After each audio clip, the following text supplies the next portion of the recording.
విపత్కర పరిస్థితిలో భయావహ హృదయం అనుచిత నిర్ణయాలు తీసుకుంటుంది. అది విపత్తును అధిక బాధాకరం చేస్తుంది. కాని విశ్వాసంతో నిండిన హృదయం విపత్కర పరిస్థితిని కూడా సులువుగా అధిగమించగలదు.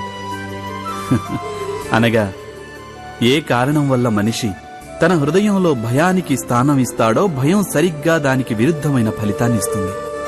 ఇది సత్యం కాదంటారా? మీరే ఆలోచించండి.